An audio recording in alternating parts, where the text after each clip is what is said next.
Red Hood is leading a team of zombies and just battled against the Bat family. What is even going on in Task Force Z? Welcome to the Comicstorian channel, where I break down some of your favorite comic books. I read them back to you as an audio drama, taking out the key moments and trying to help you understand what's going on in the plot so that you can get the next issue or add these to your collection. And it's time for a little bit of a sponsored message. Today's video is brought to you by Manscaped.com, the global brand for men's grooming and hygiene products. Manscaped is a grooming and hygiene brand designed with a man's body in mind and offers the best tools and liquid formulations. Manscaped hooked me with their Performance Package 4.0, which comes with everything that I need to keep myself clean and tidy. The Lawnmower 4.0 trimmer is the 4th generation electric and waterproofer trimmer with advanced skin-safe technology, allowing you to keep everything trimmed without worrying about any nicks and cuts on the most sensitive regions of your body. With up to 90 minutes of battery and LED lights on the front, you can use it safely on the go without worrying about losing a charge or injuring your sensitive areas. Manscaped provides the most complete package to take care of and maintain your complete package for a limited time. And for a limited time, you can get 2 free gifts with your performance package: the Shed Travel Bag and the Manscaped Anti-Chafing Boxer Briefs. Go to manscaped.com today and get 20% off and free international shipping, plus the 2 free gifts when you use the promo code COMPLETE20. Check it out in the description below. Thanks, Manscaped, for sponsoring today's video. Today we're going to be covering Task Force Z issues 9 and 10. And to get you caught up, Red Hood has basically been tricked into working for Task Force Z. Task Force Z has a thing called the Lazarus resin, which if given in small amounts to a dead person, brings them back as kind of a zombie. Many of the villains inside of Arkham Asylum all died recently, and they were all given this Lazarus resin so that now Jason leads a team of zombies that are former villains. As long as they kept getting their dose of Lazarus resin, they would constantly come back as zombies. And this whole project was headed up by Harvey Dent, aka Two-Face, trying to redeem himself by making this government project. Well, they discovered that there is a secondary unit being run by a corporation known as Powers, and one of their individuals, Bloom, is actually working for Powers to make an opposing zombie team.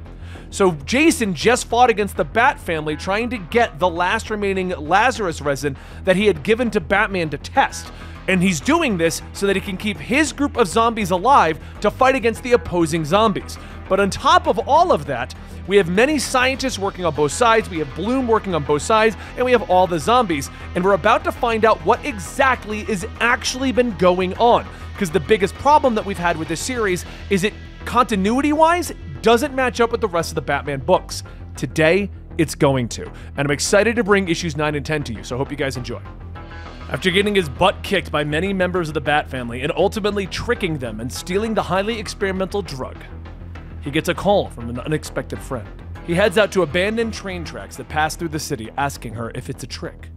Spoiler holds out a coffee, telling him no, it's coffee.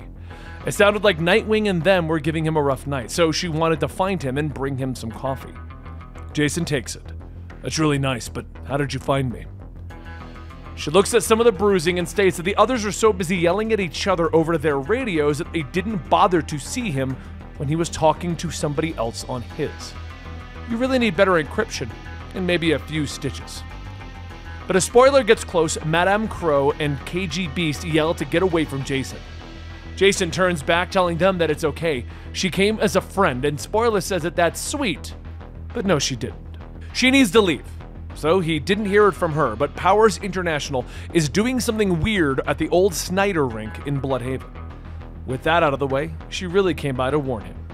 He's messing up, more than he understands. These people care about him, but he's pushing that to its limits. He has to end this now, or his history with the Bat family won't matter. As she leaves, Jason asks, "Do you think I'm not trying? Then you have to try harder, Jason. You're better than this." Later, as Jason heads to that ice rink, he finds Powers security guards stationed there, and really nothing else. Victor Zsasz slices up one of the guards as Jason yells, "No! I said no more killing!" And Zsasz tells him, "Oh, I forgot." Jason tells everyone to stay close and look sharp. They've cleared out all of Powers' security guards, but something is wrong. This is starting to feel like a trap. Copperhead says that he sees something over there, but as the team checks, it's Hannah Hobart, dead. Jason says that this is definitely planted for them to find. They need to leave. But before he could finish the sentence, the lights go out and Sundowner is released. As Sundowner begins to rip into anyone that she can, Harvey Dent asks, "What is going on?" And Jason says that it was a trap. They have Sundowner and she's kicking their butts and he's losing control. At that moment, Jason has an idea and tells KG Beast to fire off a flare, which he does. But as it fires over at Sundowner, she says that it isn't enough light. Solomon Grundy then grabs Sundowner, yelling, "No more! Leave my friends alone!" Jason asks if he's got another flare. If so, shoot it at Grundy. The flare hits Grundy in the back and he says, "Grundy burns!"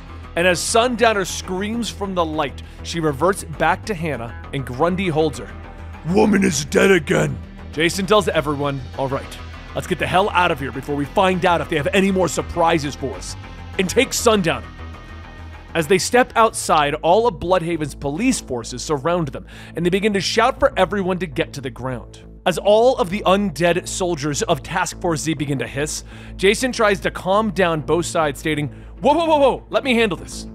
If everyone lowers their weapons, we can talk this out. I just need to get my team out of here before we're all worked up.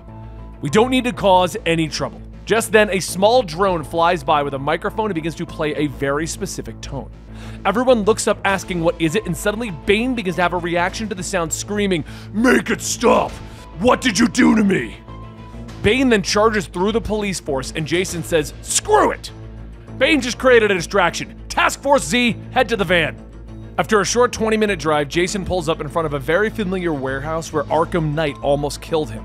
And he sees Harvey Dent outside, telling them, "Welcome! Welcome home!" Jason asks, Jason asks him, "Didn't you almost die here?" And Harvey tells him, "Yes, and now I live. Isn't it wonderful?" Black Mask steps out asking, "Do you like the place that I got you?" And Jason is surprised.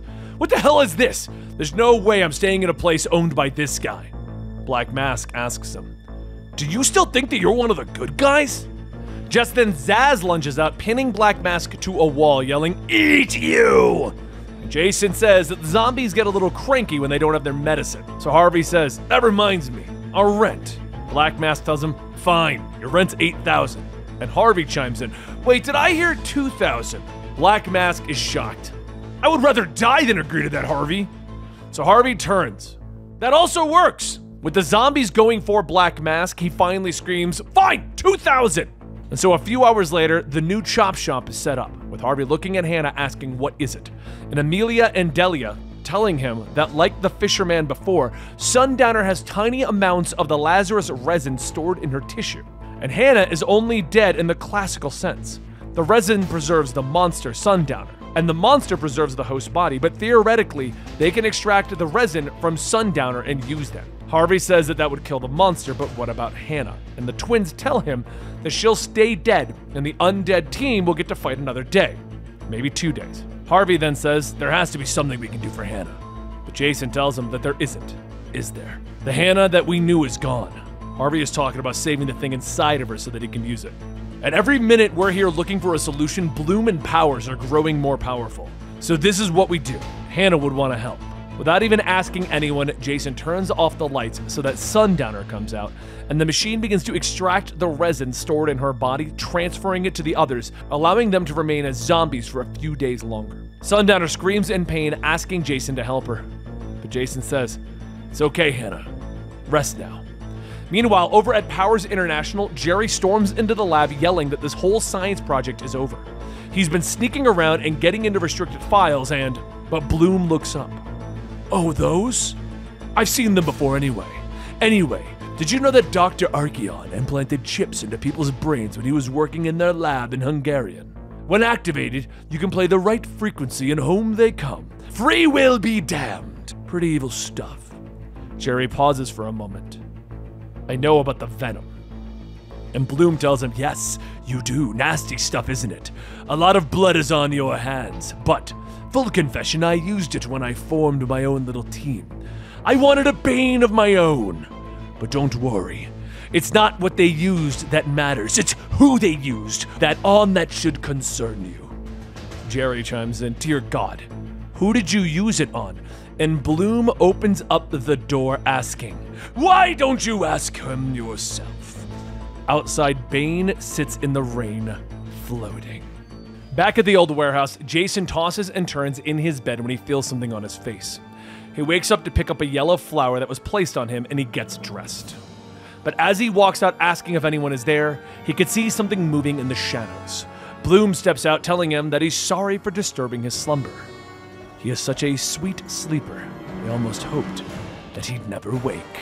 Jason lunges forward, yelling for everyone to wake up, telling the twins and Copperhead to lock the lab up while everyone else meets him outside. But Copperhead says that he is inside. Seconds later, Jason throws himself into Bloom and out the window, slamming into the ground outside. He coughs as he tries to get up, but Bloom tells him that he doesn't seem as resilient as he once was. Rule of thumb: don't go throwing yourself out a window if you can't. But almost as if on cue, Grundy throws himself out the window and lands on Bloom. Grundy resilient! Grundy steps off with Jason asking what was that? Are you giving me advice? Bloom laughs, telling him, it seems the shoe is on the other gigantic malformed rotting foot. I'm quite impressed that you keep finding new monsters to follow you off this cliff. You truly have a vile gift. Speaking of the devil, a man of words and not of deeds is like a garden full of weeds. And when the weeds begin to grow, it's like a garden full of snow. And when the snow begins to fall, it's like a bird upon a wall. As Bloom continues speaking in riddles, the others begin to speak it with him, and Jason is asking, what the hell did you do? As Madame Crow and KG Beast begin to try and grab Jason, Bloom tells them, at first I thought overriding their minds with my own would be gouch. But I have to say, seeing multiple me's in action really is a thrill. Delightful even. Jason then asks Grundy if he is him too, and Grundy tells him, Grundy is Grundy. Bloom goes on telling him that he didn't really come here to kill him. He actually wants to keep Jason alive. He never said this before, but you're like my best friend, Jason. Just don't tell Batman. But alas, watching your team nearly tear you into tiny bite-sized pieces has become quite a little fetish of mine over these last few weeks. Don't kink-shame me! Grundy grabs Bloom by the neck, nearly punching his head off. Grundy kink-shame Bloom to pieces! But as they fight, Jason begins to lose to the two of them when suddenly Amelia runs out with a taser, shocking KG Beast. KG Beast falls, but as he gets up, he asks, what happened? And Amelia asks if he's him again. Good! Bloom is playing off a form of memory replacement therapy that we developed. It doesn't handle electroshock neurodisruptions very well. Jason then kicks Madame Crow off, saying, good work, now fix Crow, and let's have a word with Bloom before Grundy beats him to death. As Grundy is punching Bloom once more, he is hit from behind by the van. Bloom jumps onto the roof of the van, telling him, so long, farewell, goodbye. And Jason asks, who is that driving? Amelia says that it must be Copperhead.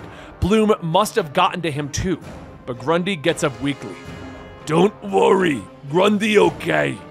At that moment, Harvey Dent runs out yelling, it wasn't just Copperhead, he took Dahlia. Jason pauses for a moment, thinking, asking, what is this mind game? Bloom obviously wasn't here to kill them. Since when did he start being able to make people believe that they were other people? Harvey says who knows what Powers is up to, but Jason stops him. No, Amelia said that you guys were working on a form of memory replacement therapy together, meaning you did it for Task Force Z. Who are you? Harvey turns to him. What are you talking about? And Jason grabs him. You let me bash Bane's brains in with a crowbar and throw him off of a roof. I had to swallow every feeling and emotion that I had to work beside a man that I thought killed the kindest person that I knew. A father figure to me.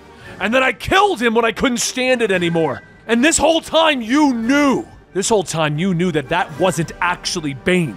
And you just let him. Who was he? Harvey struggles to breathe. It was no one. It was just some random corpse that we found. He was a nobody. But later, over at Powers International, Bloom gets ready to pull the sheet off of that fake Bane, asking Amelia if she was worth the trouble. Amelia says that she is Delia, you idiot. And Bloom says, no, I'm going to call you Amelia instead. Bloom pulls the sheet back, stating, wakey, wakey, eggs and bakey. Do you remember who you are, Sleeping Beauty?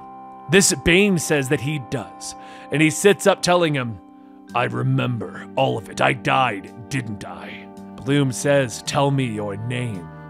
The man says that his name is Henry Clover Jr. The man tells him, that's right. But we know you by your other name. Welcome back, Gotham. Your city needs you once more. All right, so this is a hell of a cliffhanger, and it's a big one. So since this story is getting all over the place, it turns out that they were working on a memory replacement serum that basically made these zombies think that they were other villains. So it wasn't Bane this whole time. So if you've been following the Joker storyline, that's the real Bane over on that side. He didn't die.